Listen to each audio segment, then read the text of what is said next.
Welcome to our Ayurveda talk. We're our first talk tonight.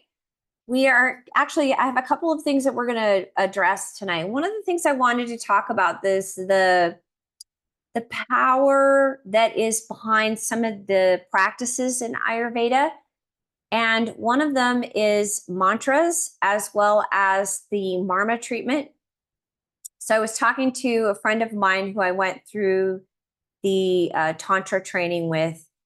It was well over a decade that we were doing these trainings together. She's a very, very advanced teacher for teachers of yoga. Very brilliant, lovely person. And I told her my whole story about the mantra and how I'd lost my mantra. And she said, mantras are intelligent. And even though our teacher at the time, when he had given me a mantra, he didn't have enough experience with giving mantras to know that sometimes mantras run their course and they know when to leave, that they actually have intelligence and consciousness in them. There's energy in these mantras. And so I was explaining to her about how I've been doing these Marma treatments. Marma treatments are working with the access points, the Marma points that are located throughout the entire body. And we're working with the pranic body when we do a Marma treatment. And I was telling her, I said, there's something happening because I'm there, I'm facilitating it, I'm hitting all the access points, the Marma points, but there is an energy moving through during this treatment that is not me. And I told her it has gotten so big now that I'm literally being pulled up. Like, it's incredible.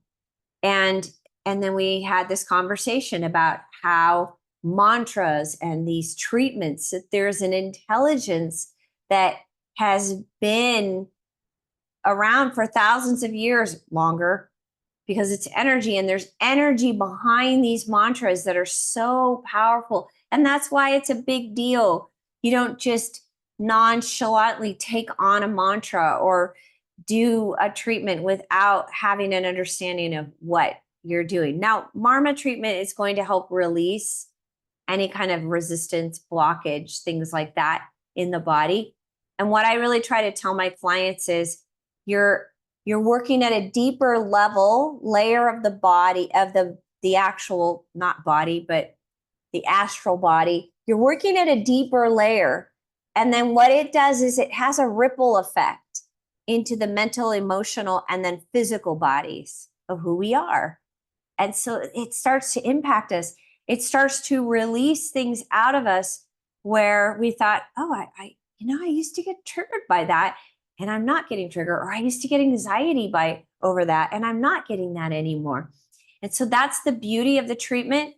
The other thing that this treatment does is it releases traumas. So if you've had trauma, and life is traumatic sometimes. It just is. Life is not easy sometimes. There's ups and downs. And sometimes our body stores stuff. When you've had a lot of things happen at once, and the stress of all those things gets accumulated in the tissues and in those layers of who we are. And so you want to get them removed. I recently worked on a lady who has spent decades not doing any self-care, and she can't relax. She can't relax. So please get self-care for yourself. Do what you need to do to support yourself. Come and do Ayurveda, you guys. It's such a beautiful, beautiful tradition. And it's been around for thousands of years. And the more I learn, the more I go, wow, this stuff is amazing. And it's kind of one of those things. The more you know, the more you realize you don't know anything. So that's the beauty of it. It's just this journey. So if you haven't tried Marma, come and try it. If you don't have a mantra and you would like one, reach out to me and we'll talk about what's an appropriate mantra for you based on what's going on with you in your life. Okay, we're going to do a talk tonight that actually works with a mantra. So get ready for that.